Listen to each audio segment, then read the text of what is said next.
A dureza de coração parece ser uma característica própria dos fariseus.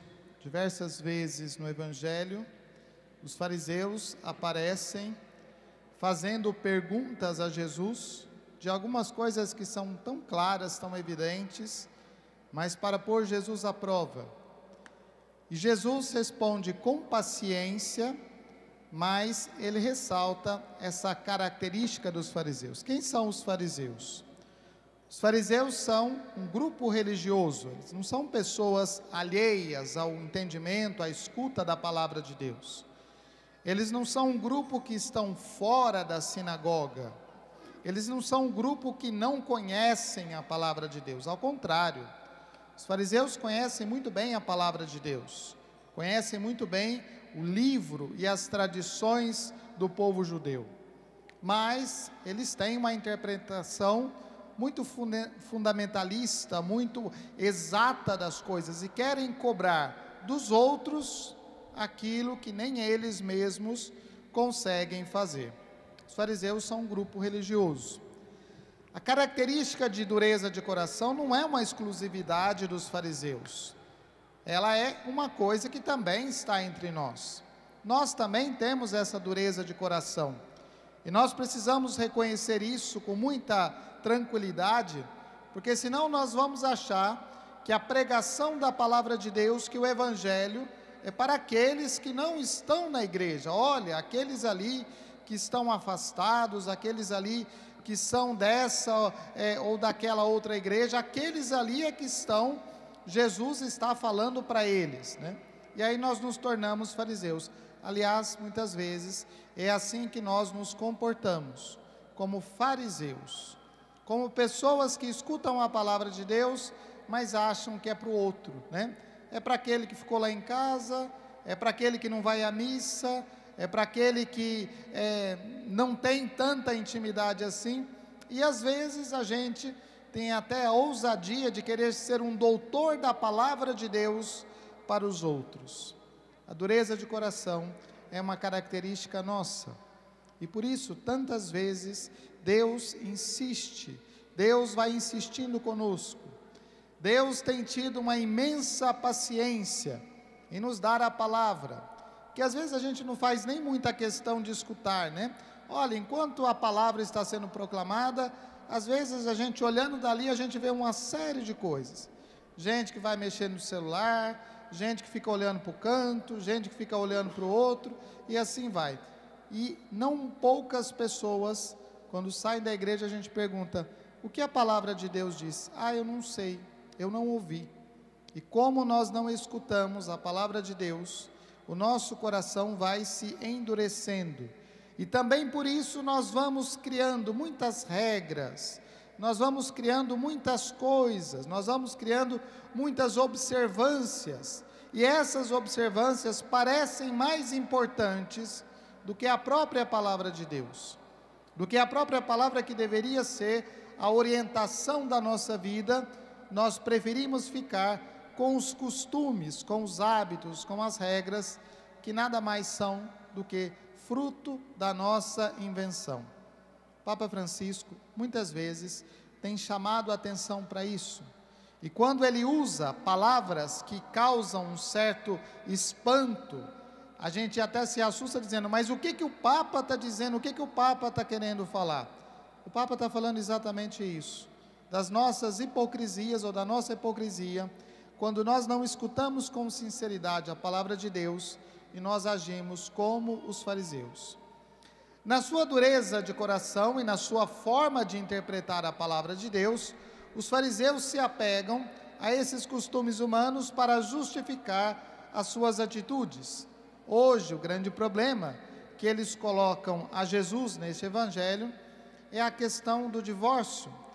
Aqui não se trata de saber do que aconteceu, mas se trata de dizer simplesmente que naquele momento em que isso não agrada mais, então se faz uma troca, se muda, simplesmente por causa da dureza de coração. A dureza de coração é aquilo que nos impede de amar a Deus. E se nós não conseguimos amar a Deus, nós não somos capazes de amar o outro. Se engana quem pensa que o matrimônio é simplesmente a relação entre duas pessoas. Quando Deus não está presente, é impossível o matrimônio, porque não se casa uma pessoa com a outra exatamente porque o outro é igual, mas o outro é absolutamente diferente. E sem o amor a Deus é impossível isso.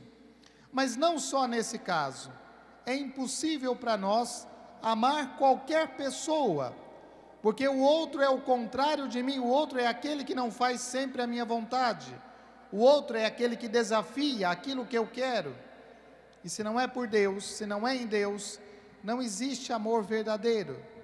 E mesmo o amor dos pais pelos filhos, se não existe este amor a Deus, os pais vão querer construir os filhos ao seu molde, à sua imagem, e vão querer que os filhos sejam desse jeito. Os filhos perfeitos são assim, porque eu idealizei esta coisa. Isso também é dureza de coração. E quando há dureza de coração, qualquer coisa serve para ficar no lugar de Deus. Não é por acaso que existe no nosso tempo tanta idolatria. Não é por acaso que no nosso tempo o poder, o dinheiro prevalecem sobre a pessoa, a exploração do outro, a violência. Tudo isso é consequência de uma única coisa: não amar a Deus. A dureza do nosso coração está aí. Ela não está só naquela questão colocada pelos fariseus, mas ela está aí, colocada por nós. E situações que nós vamos vivendo como se isso não tivesse nenhuma relação. Quantas vezes as nossas atitudes dentro e fora da igreja, elas são diferentes, elas destoam, exatamente porque na dureza de coração nós não somos capazes de ver a misericórdia de Deus que nos chama à conversão, a misericórdia de Deus que chama todos nós à conversão. E a dureza do nosso coração se instala, e a dureza do nosso coração vai fazendo o mundo conforme nós vemos.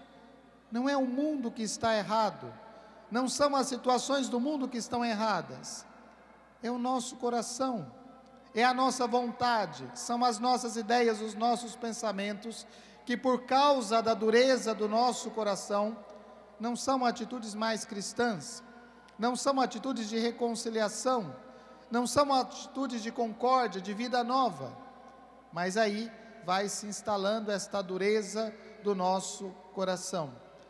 Jesus é aquele que se fez igual a nós, dizia a segunda leitura, exatamente para nos mostrar nesta condição a possibilidade da conversão. Na cruz, Jesus, o Filho de Deus, que podia chamar em seu auxílio os anjos de Deus e o próprio Pai viria em seu socorro, é aquele que aceita a vontade de Deus, sofre, mas é um sofrimento que tem sentido. E Jesus não usa do seu poder, da sua glória, para se libertar da cruz, mas ao contrário, na realidade da cruz, ele testemunha o amor e a misericórdia de Deus. O amor que Deus tem por ele e através dele, o amor que tem por cada um de nós. Esta é a compreensão perfeita do amor. O amor não é apenas um sentimento, e aquele sentimento que se troca quando não agrada mais. Por que os relacionamentos chegam ao final nos tempos de hoje? Porque quando não dá mais certo, quando não agrada, quando não é aquilo que eu espero, não é do jeito que eu quero, então agora eu vou em busca da minha felicidade. Como se a felicidade fosse comprada numa dessas lojinhas que a gente tem aos punhados aqui e que se acha de tudo. Baratinho, baratinho, qualquer coisa. Mas produtos que se quebram com facilidade. Assim são os nossos relacionamentos, assim são os relacionamentos no meio de nós. Relacionamentos frios e passageiros, por causa da dureza do nosso coração. Então é isso que a palavra de Deus vem nos mostrar, a nossa realidade, não aquilo que está distante, fora, em outras pessoas, mas aquilo que acontece na nossa vida. E é desta realidade que a palavra de Deus nos chama à conversão. E para isso Jesus se fez carne, o Verbo de Deus se fez carne, assumiu a nossa natureza para nos libertar desta condição e restaurar aquilo que era o que nos foi anunciado na primeira leitura, a comunhão com Deus. Ali não é apenas uma cena bonita da criação, mas é o estabelecimento da comunhão com Deus. Deus criou todas as coisas para a comunhão com Ele. A dureza do nosso coração impede esta comunhão. Que o caminho de conversão que cada um de nós é chamado a fazer, nos leve de volta a esta comunhão com Deus. Louvado seja nosso Senhor Jesus Cristo.